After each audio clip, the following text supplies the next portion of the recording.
Warning, the following video contains spoilers for both the Legends of the First Empire series and the Riyria Revelation series. If you haven't read those yet, turn off this video and go read them. When we talk about magic in Eyton, many people may assume we are talking about the art. And while the art does play a major role in Eyton, it is not the only supernatural force in Eyton that most would consider magic. So today, we're going to go through the different types of magic and cover what we know and what we don't know about them.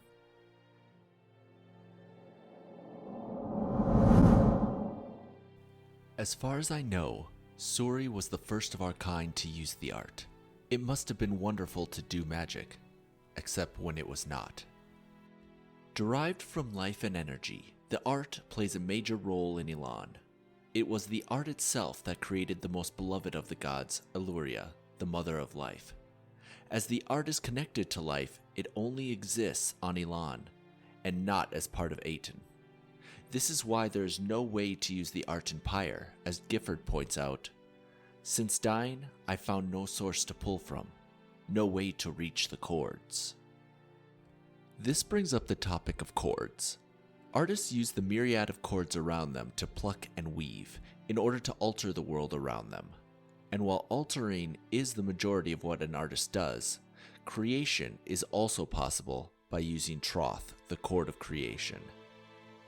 Troth is massive, so big it doesn't feel like a chord at all. That's why most, like you and your teachers, don't know it exists. Wouldn't matter if you did.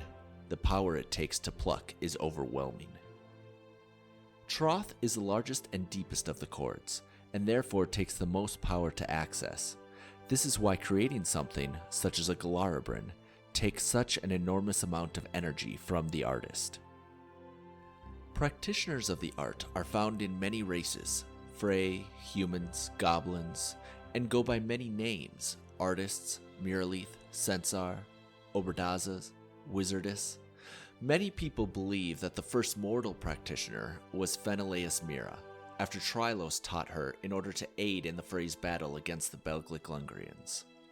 One common proof given for this theory is that we don't see other wielders of the art in Nifril during the battle in Age of Death.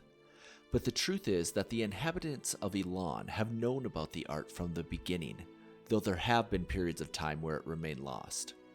And the reason we don't see more powerful artists in Pyre is that the most powerful refuse to enter, instead staying on Eyton in one form or another. When discussing the art, another topic we must consider is the language of creation and the Orenfar. An artist uses the language of creation when performing their weaves. That same language can also have a written form. The specific weave that we see written out in the Orenfar is called a dampener weave. It is the weave an artist would use to break another artist's connection from the source. When written, as in the Orenfar, it creates a vacuum in which the power that the art utilizes cannot penetrate. We do not see any other examples of different weaves taking a written form, so at this time it is not known if that is even a possibility. A better consideration, though, was brought up by Sullivan himself when he posed the question: what ill effects might occur from a person who tattoos the Orenfar on their body? Would isolating themselves from the world's life force for long periods have adverse effects? So now we've discussed the art, the Orenfar, Troth, and the language of creation, all of which are different sides to the same magic. But to find something completely different, we can move over to another race, the dwarves.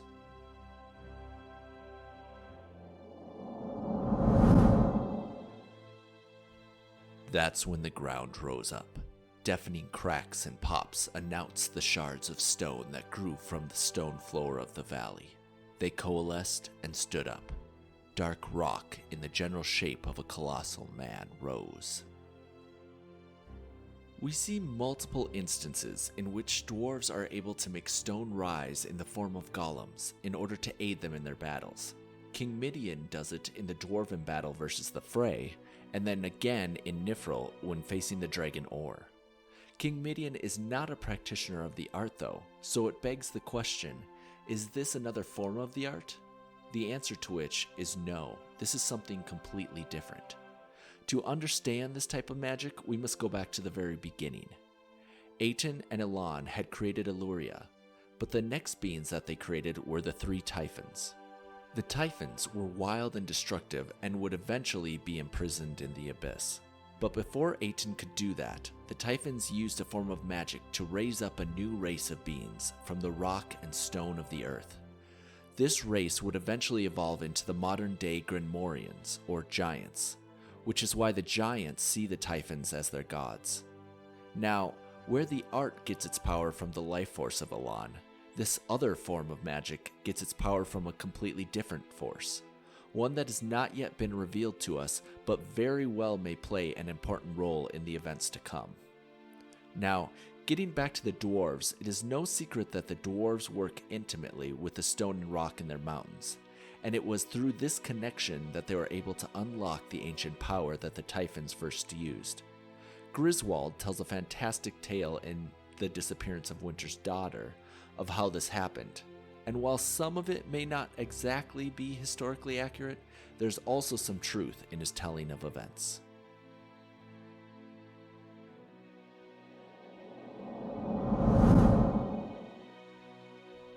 With a wave of his hand, a column of flame formed around Royce. Fire coursed up his body and engulfed him. "Royce!" Arista shouted. She raised her hands to counter the spell, but before she could, the thief stepped out of the flames. So now that we have discussed both the art and dwarven magic, there is yet another force of magic active in the world, but this one comes from Eyton, and more specifically we see it surrounding the key of Eyton.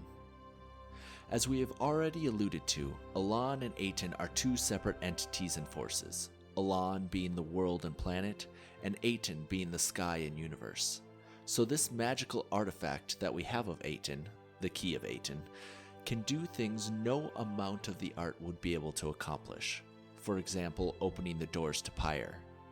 An even better example is in the form of Farrell's Law and the Horn of Glendora.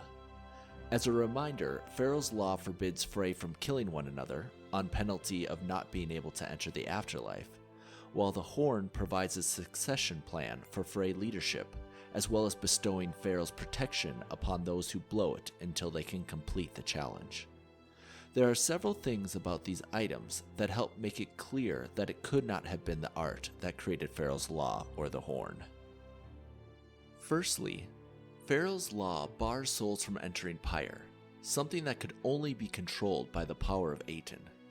Secondly, we see Farrell's protection in action when Wandelay uses the art to engulf Royce in fire, but Royce remains unharmed, meaning Farrell's protection must supersede the art.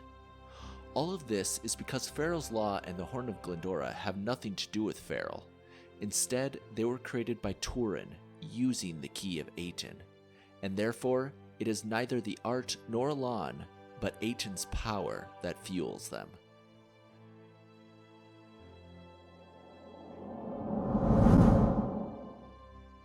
Being a Sira and having eaten an entire fruit made Turin's vision peerless, while Muriel's was hazy at best.